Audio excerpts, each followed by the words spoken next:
मंजू के नए नंबर के कॉल रिकॉर्ड में एक नंबर मिला है जिसका फोटो उन स्केचेस से मैच करता है जो राजवीर और मंजू के पड़ोसन ने बनवाए थे। इसका नाम महेश सिंह है सर। इसका मोबाइल नंबर करनाल के एड्रेस पर रजिस्टर्ड है। करनाल? मंजू भी करनाल की रहने वाली थी? हाँ सर, और ये भी पता चला है कि ये महेश मंजू का कजन है। ये मंजू के कोई दूर के ताऊ का बेटा है। लेकिन मंजू के माँ बाप का कहना है कि वो बिल्कुल नहीं जानते थे कि 2 साल तक मंजू कहाँ रह रही थी। तो फिर ये मंजू का कजन ये मंजू से मिलने क्यों जाता था? और इसे कैसे पता कि मंजू कहाँ रहती थी? सर मैं हमेशा मंजू का सपोर्ट करता था सर। मानता हूँ चाचा जी उनकी शादी के खिलाफ थे, लेकिन राजवीर के साथ घर से भाग जाने के बाद से मैं लगातार मंजू के टच में था। लेकिन राजवीर का कहना है कि उसने तो मंजू को 6 महीने पहले ही छोड़ दिया था। सर राजवीर ने मंजू की जिंदगी बर्बाद करके रखी थी, बल्कि मंजू तो उसके खिलाफ कानूनी मदद भी लेना चाहती थी। चीट किया था सर उसने मंजू को। उसकी वजह से उसने अपना घर परिवार छोड़ा, अपने पेरेंट्स से अपना रिश्ता खत्म किया, और बदले में उसे क्या मिला? सिर्फ दुख। कहीं तुमने भी बदला तो नहीं लिया? मंजू के माँ बाप के कहने पर तुमने मंजू को... कैसी बातें करें सर आप? मंजू के पेरेंट्स को तो पता तक नहीं है कि मैं मंजू के टच में था। लेकिन मंजू का मर्डर हो गया, अभी तुम हमारे पास नहीं है। सर क्योंकि मैं दिल्ली गया हुआ था किसी काम से, और मैंने सोचा भी नहीं था कि मंजू के साथ इतना बुरा हो सकता है।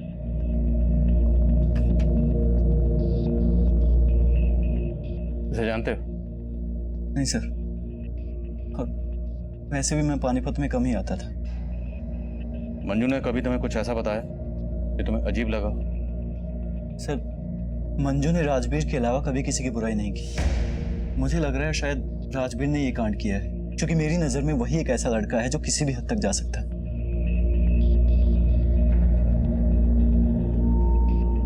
सर राजवीर और मंजू के पड़ोसन को लग रहा था कि ये महेश मंजू का लवर है, लेकिन ये तो मंजू का कजन निकला। सर कहीं ये एंगल मंजू के पेरेंट्स से तो नहीं जुड़ा? शायद ऑनर किलिंग, क्योंकि वो लोग भी मंजू और राजवीर की शादी के खिलाफ थे। अगर एंगल वाकई ऑनर किलिंग का है तो फिर राजवीर का बाप भी हमारा स्ट्रॉन्ग सस्पेक्ट है। एक काम करो, इन सब के डीएनए मंजू के बच्चे के डीएनए से मैच करो। हम किसी का भरोसा नहीं कर सकते। Right sir.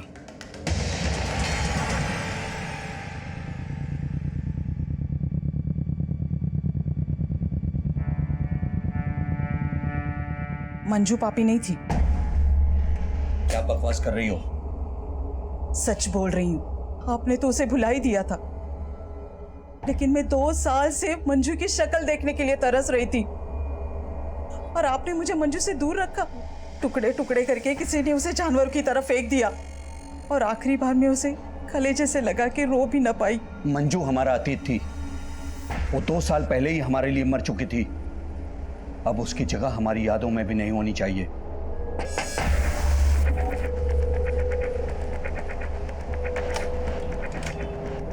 सिंह साहब, आपको हमारे साथ चलना है। चलना होगा? आपका डीएनए टेस्ट करवाना है।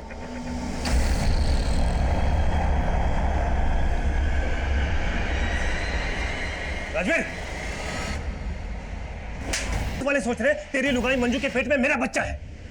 मेरा डीएनए करवा रहे हैं वो लोग, सब तेरी वजह से। मेरे को भी बहुत धोया बापू उन्होंने, और तू तो मुझसे बड़ा पहलवान है ना। उनके डंडों से तेरा तेल ना निकलने वाला। क्यों डर रहा है तू?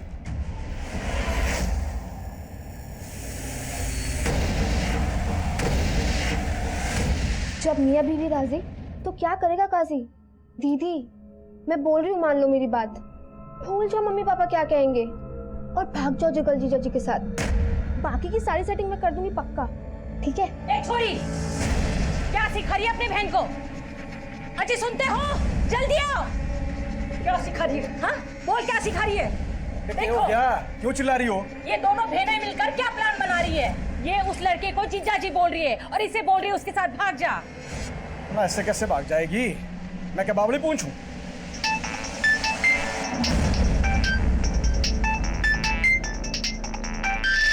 तने किसके फोन आते रहते हैं? हैं? ना बता दे, कहीं ऐसा ना रिंकी से पहले थारी टांगे तोड़नी पड़े। कंजर खाना बना के रखा घर को।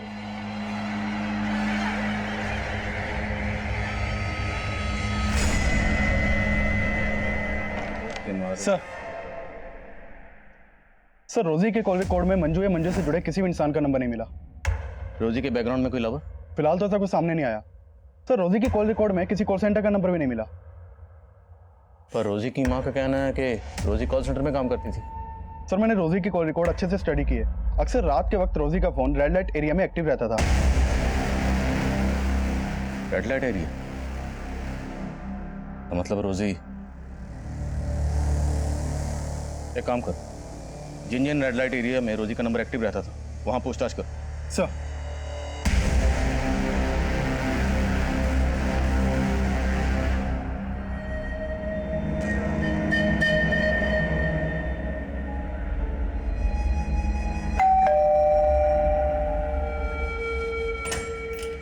मम्मी, ये मेरा दोस्त लोटन। नमस्ते। Lotan, strange name. जी, यो नाम मेरी मम्मी ने दिया है जी। अच्छा, प्लीज कम, हैव सीट। तो लोटन, तुम काम क्या करते हो? ऑटो है जी मेरा। Auto driver? नहीं जी, मतलब ऑटो मेरा खुद का है, मैं ओनर हूँ उसका, और अपनी मर्जी का भी। मम्मी, आपको पता है मैं ना लोटन के ऑटो में ही रोज कॉलेज जाती हूँ, और पता नहीं टाइम कैसे बीत जाता है, पता ही नहीं चलता। आपको पता ही है ना, बातें ऐसी करता है कि कोई भी इंसान ना हंस के लोटपोट हो जाए। शैली, तुम इस ऑटो वाले को यहाँ मुझसे मिलवाने लाई हो? तेरा दिमाग तो ठीक है? इसमें प्रॉब्लम क्या है? प्रॉब्लम है you don't know these illiterate people. Aunty, I am definitely an auto driver, but I have planned everything. I have planned my future and trust me, it's bright. I will soon begin my own startup. जैसे cab services होती हैं, वैसे auto services. I have planned everything. मेरी सारी plannings में अच्छी तरह समझ गई। अभी निकल यहाँ से, और दोबारा मेरी बेटी से मिलने की कोशिश की ना तो अच्छा नहीं होगा। फ्रॉड। बेबी, लोटन, एक सेकंड बात सुनो, हम बैठ के। कूल बेब्स, कोई बात नहीं, तेरी मम्मी को मैं पसंद नहीं आया। मैं चाहता हूँ तेरी गली से तेरा नाम लेकर, और ये मोहब्बत है जो ना कभी मिटी थी और ना मिटेगी। शैली, तुझे इस ऑटो ड्राइवर के अलावा कोई लड़का पसंद नहीं आया? मॉम, मैं लोटन से प्यार करती हूँ। सर, ये कुलचे वाला है, ये बोल रहा है रोजी को जानते हैं। क्या जानते हो तुम रोजी के बारे में? साहब, वो रोजी धंधा करती थी साहब, और वो और एक लड़का अक्सर मेरे यहाँ से छोले कुलचे खाते थे। कौन लड़का? और ये रोजी का क्या लगता है? तल्ला था साहब उसका, वो सोनू नाम था उसका। सोनू? कहाँ मिलेगा सोनू? ये जो रोजी का मर्डर हुआ है ना जब से साहब, वो यहाँ दिखा ही नहीं। फिर कहाँ रहता है वो मुझे नहीं मालूम है। ये मेरे मोबाइल में साहब उसकी एक फ़ोटो थी, ये है साहब।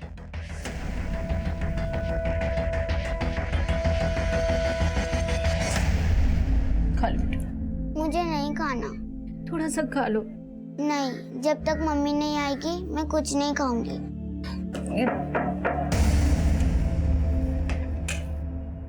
ये क्या बोल रहे हैं आप साहब?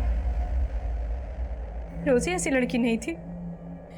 जरूर आपको कोई गलतफहमी हुई है। हमें कोई गलतफहमी नहीं हुई है। आपकी बेटी रोजी किसी कॉल सेंटर में काम नहीं करती थी, बल्कि वो एक प्रोस्टिट्यूट थी। और ये सोनू, ये उसके लिए ग्राहक लाता था। सर, ये तो सुनील है, रोजी का पति। सुनील? जी। रोजी का पति? जी, यही सब गलत काम करता था सर, इसलिए रोजी ने इसे छोड़ रखा था। जरूर इसी ने मजबूर किया होगा मेरी बेटी को। रोजी ऐसी नहीं थी सर। अच्छा, ये सुनील उर्फ सोनू आजकल है कहाँ? कुछ तो आइडिया होगा आपको? सर, मुझे नहीं मालूम।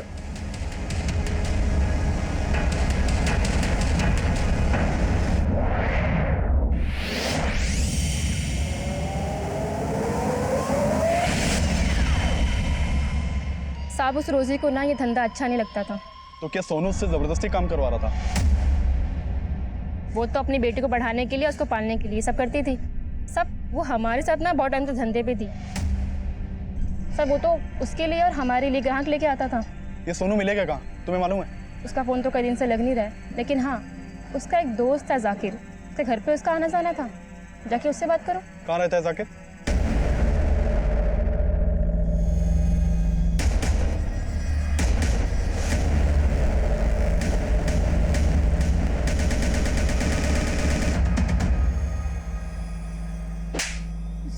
सर, मैंने रोजी के साथ कुछ नहीं किया सर। तो फिर हमारी टीम को देखकर भाग क्यों रहा था? तो साहब, मैं डर गया था, लेकिन फिर मेरे को रोजी के मर्डर का मालूम चला तो इसलिए मुझे पता था कि आप लोग मेरे पीछे आएंगे, इसलिए मैंने अपना फोन भी बंद कर दिया सर। लेकिन सर मैंने रोजी के साथ कुछ नहीं किया, मेरा विश्वास। रोजी तेरी बीवी थी और तूने उसे मजबूर किया था इस धंधे में उतरने के लिए, है ना? नहीं साहब, रोजी जब तक मेरे साथ रहती थी तब तक मैंने उससे कोई धंधा बंदा नहीं करवाया था। लेकिन जब रोजी को पता चला कि मैं दल्लागिरी ये सब करता हूँ तो मुझे छोड़कर चली गई थी। लेकिन उसको कुछ दिन बाद आटे दाल का भाव पता चल गया था। और सर रोजी ये सब अपनी मर्जी से करती थी, मैंने रोजी के साथ कुछ नहीं किया। हाँ जरूर उसके कस्टमर ने रोजी के साथ कुछ किया होगा। कौन कस्टमर? सर कुछ रोज पहले एक टैक्सी वाला आइटम ढूंढते हुए हमारे एरिया में आया था, उसने रोजी के साथ कुछ किया होगा। मैंने रोजी को आखिरी बार उसी के साथ देखा था सर। उसके बाद रोजी लौटकर वापस नहीं आई। फिर मालूम चला कि रोजी की लाश मिली। कौन था वो टैक्सी वाला? ये तो मुझे मालूम नहीं है, पहले कभी मैंने देखा नहीं था। टैक्सी का नंबर देखा था? इतना कहाँ याद रहता है सर, मुझे तो ठीक से उसकी शक्ल भी याद नहीं है। लेकिन ये बात पक्की है कि सर वो सरदार था और उसी ने रोजी के साथ कुछ किया होगा।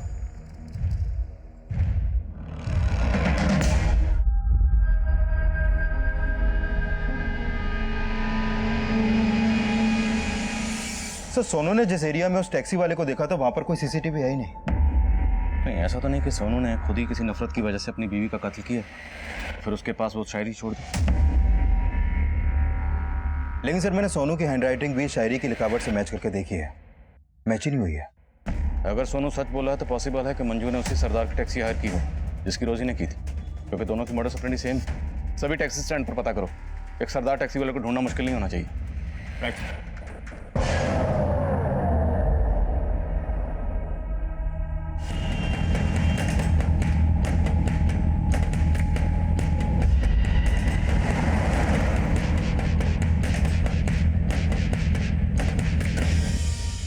सर मैंने पानीपत और आसपास के एरिया के लगभग सभी टैक्सी स्टैंड्स में चेक किया, लेकिन ऐसा कोई भी सरदार नहीं मिला जिसकी एक्टिविटी सस्पिशियस हो और वो टैक्सी चलाता हो। पॉसिबल है कि वो टैक्सी वाला सरदार हो ही नहीं, बल्कि किसी ने सरदार के गेटअप में पहले मंजू का और बाद में रोजी का मर्डर किया। सर हमें कुछ पता चला रिंकी का? नहीं कुछ पता चला, उधर क्या सब जगह। कल 8 बजे। हाँ अरे चौधरी साहब, कुछ परेशान लग रहा? नहीं आदिल साहब कुछ भी नहीं। पक्का ना? हाँ पहले कुछ बात हो तो बताइएगा।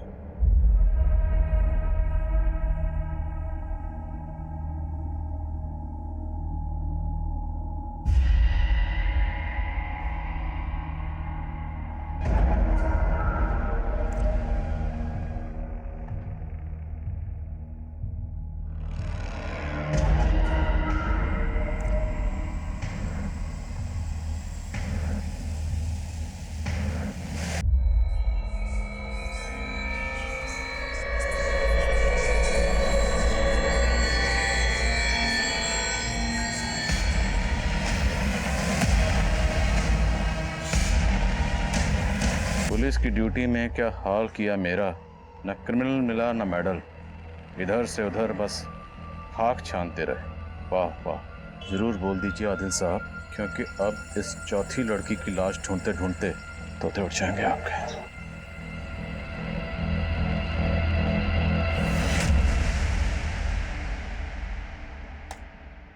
सर इस फुटेज में तो ये सरदार उस बॉक्स को रखता हुआ दिखाई दे रहा, मतलब इसी सरदार ने वो कटी हुई उंगलियां आपके घर के गेट पे रखी। और सर रोजी के साथ जो टैक्सी ड्राइवर देखा गया था वो भी एक सरदार था। लेकिन चौधरी,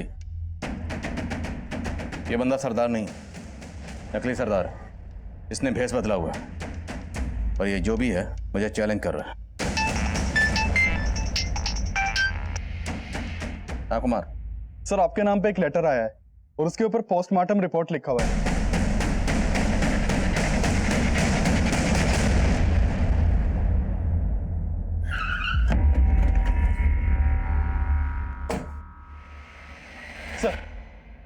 सर लेटर।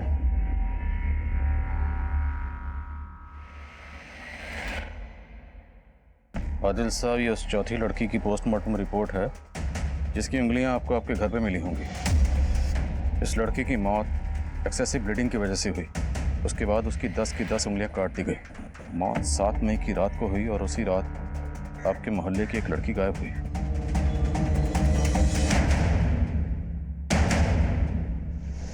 कुछ परेशान लग रहा है? नहीं आदिल साहब, कुछ नहीं। पता करो ये लेटर कहाँ से पोस्ट किया गया। सर,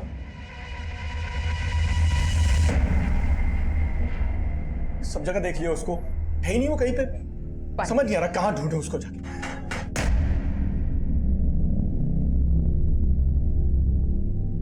क्यों चौधरी साहब, किसे ढूंढने की बात कर रहे हैं? सब ठीक तो?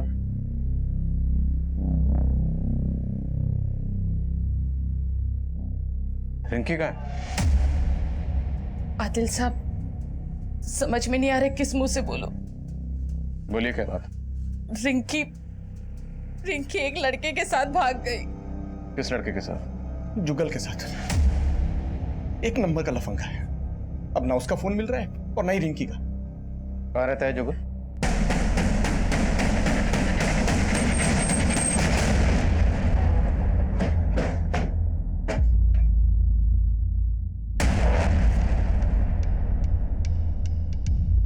तोड़ो।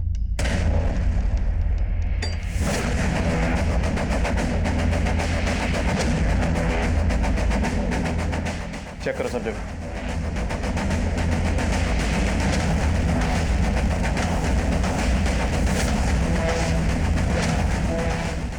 सर, यहाँ तो कुछ भी सस्पिशियस नहीं मिला। चौधरी, हो सकता है जो मुझे चैलेंज कर रहा है वो ये जुगल ही हो। रिंकी और जुगल दोनों के कॉल रिकॉर्ड्स अच्छे से स्कैन करो। Okay sir. हाँ कुमार। सर, वो लेटर एक सरदार ने पोस्ट किया है।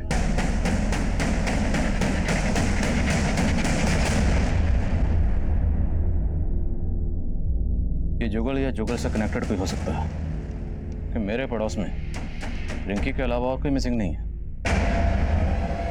किसी लड़की की। और हमें शक है कि शायद वो उंगलियां रिंकी की हैं। क्या बात कर रहे हैं खान साहब? बानी बोलो, जुगल कहाँ है? अंकल, मैं आपको सच में बोल रही हूँ, मुझे नहीं पता जुगल कहाँ है।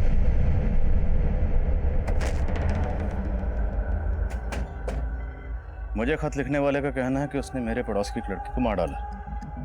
हमें अभी तक किसी लड़की की लाश नहीं मिली। रिंकी गायब है जुगल के साथ। एक काम करो, बानी और सुबोध दोनों के फोन सर्विलेंस पे डालो। हाँ सर, एक औरत आई है अपनी बेटी की मिसिंग कंप्लेंट लिखवाने। सर, ये मेरी बेटी शैली है। कल रात से ये घर नहीं आई है और इसका फोन भी नहीं लग रहा है। सर, मैं बहुत परेशान हूँ। आप प्लीज इसे जल्दी ढूंढिए, कहीं इसके साथ कुछ गलत ना हो जाए। आपको किसी पे शक है? हाँ सर, एक लोटन नाम का ऑटो ड्राइवर। शैली तो नादान है, वो कह रही थी कि वो लोटन से प्यार करती है, लेकिन मुझे शक है कि शैली के गायब होने में उस लोटन का ही हाथ। कहाँ रहता है लोटन?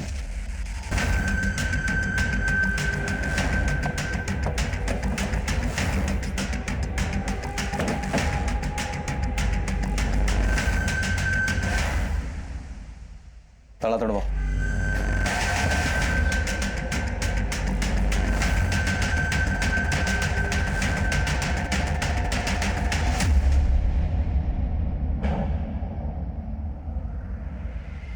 सर, ये देखिए।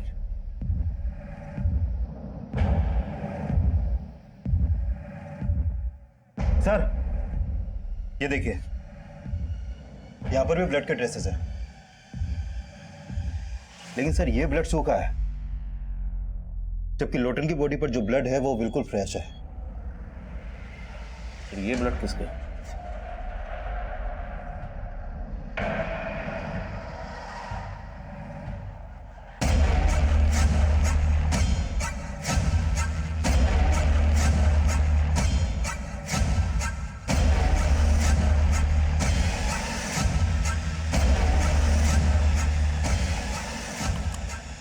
लोटन के पड़ोसी से पता करो इसका किस किस से मिलना जुलना था और कहाँ कहाँ आना जाना था। Okay sir.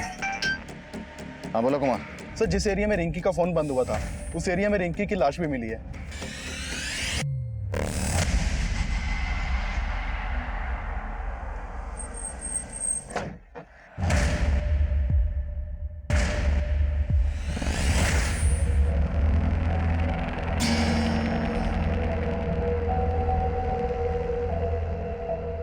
तेरे कूचे में कटी उंगलियां फेंक के हम सीना तान के निकलते हैं। मैं वो हूं जिसका आप तसव्वुर भी नहीं कर पाएंगे। बहुत पापड़ बेलने पड़ेंगे आदिल साहब, मुझे नहीं, मच्छर पकड़ो।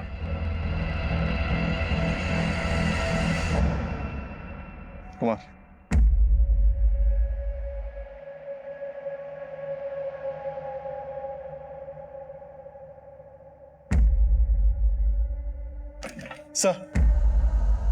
सर हमने जिन जिन सस्पेक्ट्स के डीएनए करवाए थे उनकी रिपोर्ट आ गई है। सर मंजू के बच्चे का डीएनए महेश के डीएनए से मैच करता है। हाँ सर, मैं मंजू का कज़न हूँ, लेकिन साथ ही साथ उसे पसंद भी करता था। फिर हमें अचानक एक दिन पता चला कि वो पेट से है। सर मैंने मंजू को कई बार बोला कि वो अबॉर्शन करवा ले, लेकिन वो नहीं मानी सर। लेकिन इसका मतलब ये नहीं है सर मैं उसे मार दूंगा। नहीं सर, मैंने मंजू को नहीं मारा सर। जुगल, सुबोध और महेश ये सभी हमारे स्ट्रॉन्ग सस्पेक्ट्स थे, लेकिन इनमें से किसी का भी इन मर्डर्स में कोई हाथ नहीं था। और हमें पक्का यकीन था कि कातिल जो भी है उसका शैली और लोटन से कोई ना कोई कनेक्शन जरूर है। इसलिए हमने इस केस की हर बारीक से बारीक चीज को रिविजिट करना शुरू किया और एक नया नतीजा सामने आया। सब पूछताछ में पता चला है कि लोटन का एक चरण नाम का दोस्त हुआ करता था जो टैक्सी चलाता था और वो लोटन के साथ ही रहता था, लेकिन कुछ टाइम पहले उसने लोटन का घर छोड़ दिया था। सर ये चरण लोटन की हत्या के बाद से गायब है। और कोई खबर? सर चरण के बारे में ये पता चला है कि वो यूपी का रहने वाला था और आईपीएस की तैयारी कर रहा था। और ये भी सामने आया है कि ये चरण मंजू के ही कॉलेज में पढ़ता था, वो उससे 2 साल सीनियर था। सर लोटन के एक ऑटो वाले दोस्त से चरण के एक ठिकाने का पता चला है। मैंने अपनी एक टीम को भेजा है वहाँ पर।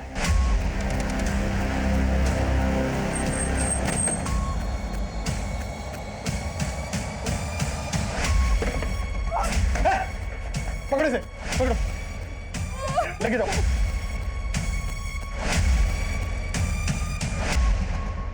लाइफ बहुत स्ट्रेंज है आदिल साहब। आदमी जो सोचता है वो कभी होता नहीं है। मैंने जो आईपीएस बनने का सपना देखा था, अगर आज वो पूरा हो गया होता ना, तो आज ओहदे में मैं आपसे ऊपर और आप मेरे से नीचे होते। हरियाणा के हर्ष राठौर जी जैसा बनना चाहता था। आईपीएस मैंने एग्जाम भी दिए थे, 4 बार फेल हुआ सर। तो 4 बार क्या, 6 बार भी अगर फेल हुआ होता, तेरी इस फेलियर का इन मर्डर से क्या ताल्लुक है? मेरे इस फेलियर का उन मर्डर से ताल्लुक है, क्योंकि इसी फेलियर की वजह से ना मैंने बहुत कुछ खोया है। मंजू को भी बहुत प्यार करता था मैं मंजू से, लेकिन मंजू को तो राजवीर पसंद था ना। सब कुछ भुला के मैं आईपीएस की तैयारी में लग गया। मैंने एग्जाम्स भी दिए थे, पता नहीं उन लोगों को क्या हुआ, मुझे फेल कर दिया। इसलिए मजबूरी में मुझे टैक्सी ड्राइवर बनना पड़ा। फिर एक दिन मुझे मंजू मिली। मैं कॉलेज के दिनों से तुमसे बहुत प्यार करता हूँ। अगर तुम हाँ करो तो हम लोग शादी भी कर सकते हैं। नहीं चरण, मैं अपनी जिंदगी किसी और के नाम कर चुकी हूँ। मतलब राजवीर फिर से? राजवीर नहीं, महेश। महेश का नाम सुन के ना मेरा दिमाग घूम गया था। अपने ही कजन के साथ, छी! अरे 3 महीने का बच्चा था उसके पेट में, पता है? मेरा इतना दिमाग घूम गया ना, मैंने उसकी गर्दन पकड़ के ऐसे दीवार में दे मारा। अपनी काबिलियत साबित करने के लिए ना मैंने आप लोगों का इम्तिहान लेना शुरू किया। सबसे पहले मैंने उस धंधे वाली रोजी को मारा।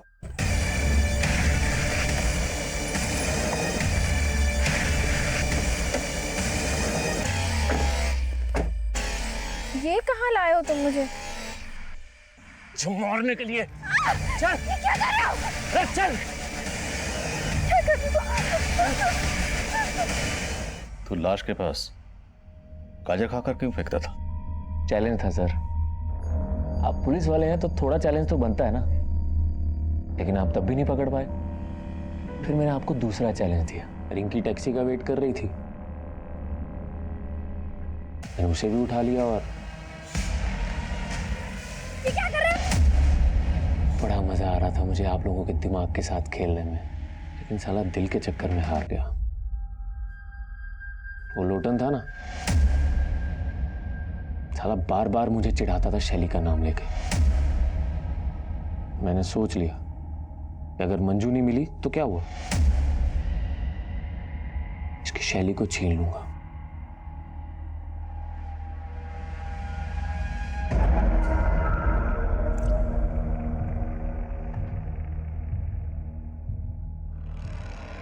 मैंने लोटन को भी मार दी। तेरी तरह नहीं, आईपीएस का झंडा लेकर घूमा जिंदगी भर और कुछ नहीं उगाड़ा। मेरी पढ़ाई और मेरी आईपीएस के बारे में कुछ मत बोलना, समझा?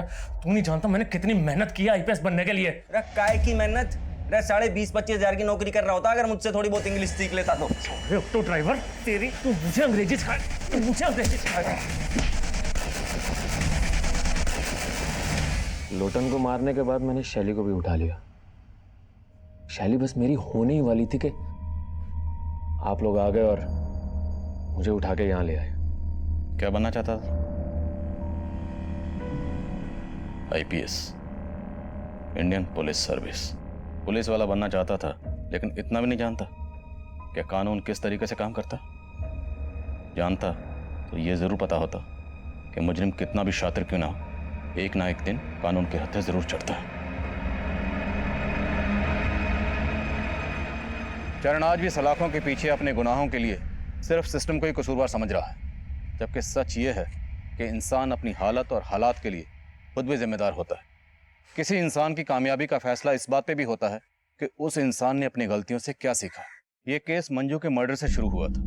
मंजू इस केस का एक ऐसा यादगार चेहरा था जिसकी जिंदगी में गुनाह हर मोड़ पर दस्तक दे रहा था।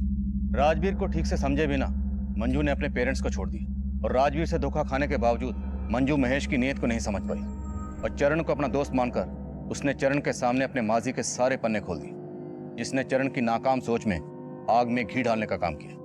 चरण ने अपने पागलपन में रोजी लोटन को सिर्फ इसलिए मार दिया क्योंकि वो मेरी काबिलियत का इम्तिहान लेना चाहता था। ऐसी सोच हमेशा इंसान की बर्बादी की वजह बनती है। कहते हैं जो इंसान अपनी हार कबूल करता है, अपनी गलतियों से सीखता है, कामयाबी एक ना एक दिन उसके कदम जरूर चूमती है। लेकिन जो इंसान अपनी हार कबूल नहीं करते, अपनी गलतियों से सीखते नहीं है, कहीं ना कहीं उनके कामयाबी होने की उम्मीद भी खत्म हो जाती है। और चरण इसकी जीतती जागती मिसाल है। अब मैं आदिल खान आपसे इजाजत लेता हूं। आपसे फिर मुलाकात होगी एक और नए